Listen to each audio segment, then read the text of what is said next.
ರಥಯಾತ್ರದ ಒಂದು ವಿಶೇಷತೆ ಏನಂತ ಹೇಳಿದರೆ, ಪೂರಿ ಜಗನ್ನಾಥ, ಪೂರಿಯಲ್ಲಿ ಕೂಡ 16ನೇ ತಾರೀಕು ನಾಡ್ದು ಈ ರಥಯಾತ್ರ ನಡೀಲಿಕ್ಕಿದೆ. ಅದೇ ರೀತಿ ನಮ್ಮ ಮಂಗಳೂರಲ್ಲಿ ಕೂಡ ಈ ಜಗನ್ನಾಥನ ರಥಯಾತ್ರೆಯನ್ನು ನಾವು ಸ್ಟಾರ್ಟ್ ಮಾಡಲಿಕ್ಕೆ ಹೋಗ್ತಾ ಇದ್ದೇವೆ 16ನೇ ತಾರೀಕು. ಈ ರಥಯಾತ್ರ ವಿಶೇಷತೆ ಅಂತ ಹೇಳಿದರೆ, ಲಕ್ಷಾನುಲಕ್ಷಗಟ್ಟಲೆ ಜನರು ಈ ರಥೋತ್ಸವದಲ್ಲಿ ಒಟ್ಟುಗೂಡಿ ಈ ರಥವನ್ನು ನೋಡಲಿಕ್ಕೆ ಎಳಿಲಿಕ್ಕೆ ಬರ್ತಾ ಇದ್ದಾರೆ.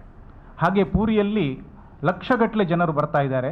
ನಮ್ಮ ಮಂಗಳೂರಲ್ಲಿ ಕೂಡ ಯಾರಿಗೆ ಪೂರಿಗೆ ಹೋಗಿ ಆ ರಥವನ್ನು ನೋಡಲಿಕ್ಕೆ ಆಗೋದಿಲ್ಲವೋ ಅಂಥವರಿಗೆ ನಾವು ಮಂಗಳೂರಲ್ಲಿ ರಥವನ್ನು ಎಳೆಯುವಂತಹ, ಆ ಹಗ್ಗವನ್ನು ಎಳೆಯುವಂತಹ ಅವಕಾಶವನ್ನು ನಾವು ಮಾಡಿಕೊಡಲಿಕ್ಕಿದ್ದೇವೆ. ಆದ ಕಾರಣ ಮಂಗಳೂರಿನ ಎಲ್ಲ ಜನತೆಯವರಿಗೆ ನಮ್ಮ ಇಸ್ಕಾನ್ನ ಪರವಾಗಿ ಈ ರಥಯಾತ್ರೆಯಲ್ಲಿ ಪಾಲ್ಗೊಳ್ಳಬೇಕಂತೇಳಿ ಎಲ್ಲರಲ್ಲಿ ವಿನಂತಿ. ಹಾಗೆ ಇದರಿಂದಲೇ ಇಲ್ಲಿ ನಾವು ಭಗವಂತನಿಗೆ ನೈವೇದ್ಯವನ್ನು ಅರ್ಪಿಸಲಿಕ್ಕೆ ಇದ್ದೇವೆ. ಯಾರಾದರೂ ಅವರ ಇಷ್ಟ ಪ್ರಕಾರ ಏನಾದರೂ ತಂದು ಭಗವಂತನಿಗೆ ಕೊಡುವಂಥದ್ದಾದರೆ ಹೂವು ಅಥವಾ ನೈವೇದ್ಯ ಏನಾದರೂ ಕೊಡುವಂಥದ್ದು ಇಷ್ಟ ಇದ್ದರೆ ಕೊಡ್ಬೋದು.